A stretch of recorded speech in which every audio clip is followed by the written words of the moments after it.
Hello friends. Devayani, தந்தையே, நகுஷனின் மகனாகிய இந்த யயாதி மன்னன் என்னை பெரும் ஆபத்தில் இருந்து காப்பாற்றினான். யாராலும் பிடிக்கப்படாத எனது கையை இவர் பிடித்து விட்டதால் நான் இந்த யயாதி மன்னனையே திருமணம் செய்து கொள்ள விரும்புகிறேன் என்றாள்.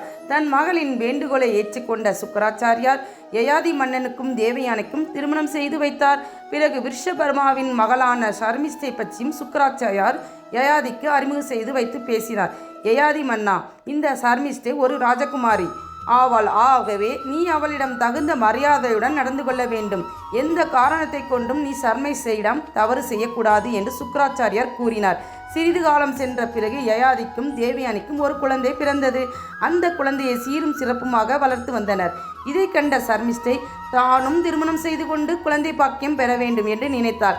இவள் தேவயானியின் பணிப்பெண்ணாக இருந்ததால் இவள் திருமணம் செய்து கொள்வதில் தாமரம் ஏற்பட்டது. ஆகவே ஷர்மிஷ்டை இது குறித்து யயாதியிடம் பேச விரும்பினாள். பேசி என்ன முடிவு செஞ்சாங்க அப்படின்னு அடுத்த ஆடியோவில் கேட்போம். அதுவரை இணைந்திடுங்கள் ஆர்ஆர்ஜி யூடியூப் சேனலுடன். ஃப்ரெண்ட்ஸ், உங்களுக்கு என்னுடைய வீடியோ உடனுக்குடன் கிடைக்க மறக்காமல் சப்ஸ்கிரைப் பண்ணுங்கள். அதே மாதிரி இந்த வீடியோ பிடிச்சிருந்தா லைக் பண்ணுங்கள். மனசில் என்ன தோணுதோ அதை கமெண்ட் பண்ணுங்கள். மறக்காமல் உங்கள் ஃப்ரெண்ட்ஸுக்கு இதை ஷேர் பண்ணுங்கள்.